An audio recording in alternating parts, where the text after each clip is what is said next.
Edward Gorey was an artist best known for his quirky and witty illustrations. Scott Nash, the chair of the illustration department at Mecca, talked about a new exhibit of Gorey's work at the Portland Public Library, which shows why he is considered one of America's most imaginative and eccentric artists. Scott, most people are familiar with Edward Gorey through the Addams Family and perhaps the opening for Masterpiece Mystery. Yep. But he has a lot more in his work than that. Talk about him and his career a little bit.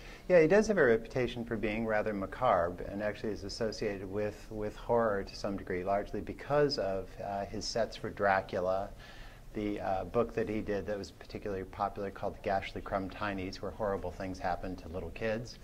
And as you mentioned, the opening for Mystery. What I'm particularly proud of with this exhibition is that it really shows more of the broad range of Edward Gorey. Besides his penchant for the macabre, he was also very dedicated to nonsense, absurdism. He had definitely a sense of whimsy as well to his work, and I think that's one of the very exciting aspects of this particular exhibition, which has been very aptly named Elegant Enigmas, which I think really captures the quality of his work. And he was more than just an illustrator. He was a writer, and he did costume and set designs. He was, and I'm unearthing more and more about him. I mean, I've been following Gorey for many years, but through this exhibition I found out that actually he's apparently written a ballet. He's written an opera that was called The Blue Aspic. It was done in book form, but the idea was creating an opera.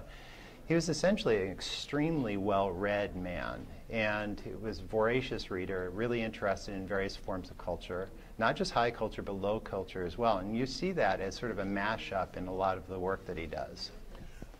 A lot of his work, or most of his work, is sort of black and white pen and ink, although there is some color in it. Did he ever do watercolors of the French countryside, or did he always work in pen and ink, black and white? As far as he really worked mostly from his head. He didn't really work from photo reference, except for he made some references to liking, believe it or not, the sports pages of the Boston Globe as reference. And I don't know whether he's having fun with us when he says that, but mostly I think most of his work came from his head. He was uncomfortable with color. And all the more reason that I'm very excited about the fact that we do have some color pieces here.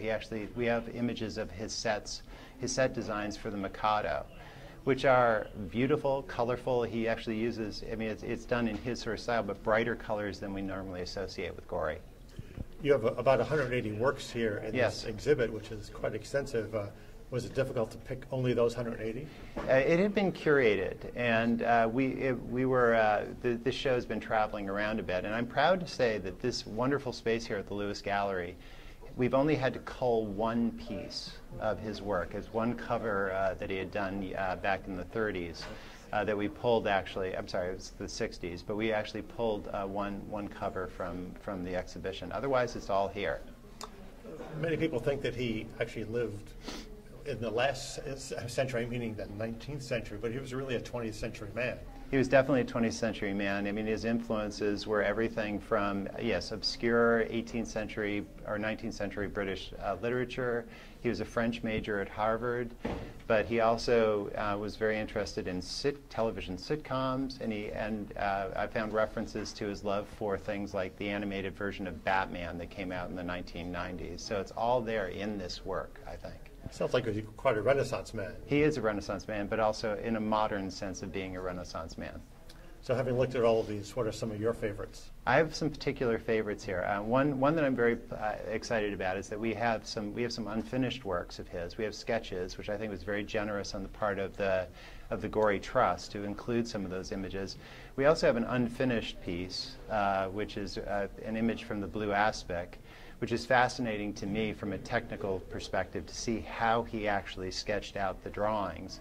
There's also a piece in here that I was not particularly familiar with called Creativity, which I'm going to be mulling over for quite some time. It depicts elephants in different forms and media, everything from smoke to brick, and it's just captioned creativity, and I really am looking to find out more about that as well. There's a lot of creativity, a lot of interesting way of looking at the world, I think, in his work.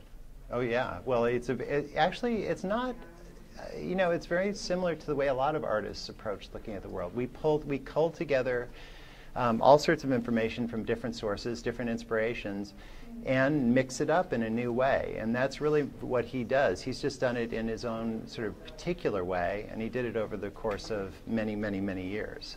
And how long is the exhibit here at the library for? We're very pleased to have this exhibit here for 3 months. It's going to be here right through December. So please come on out for it.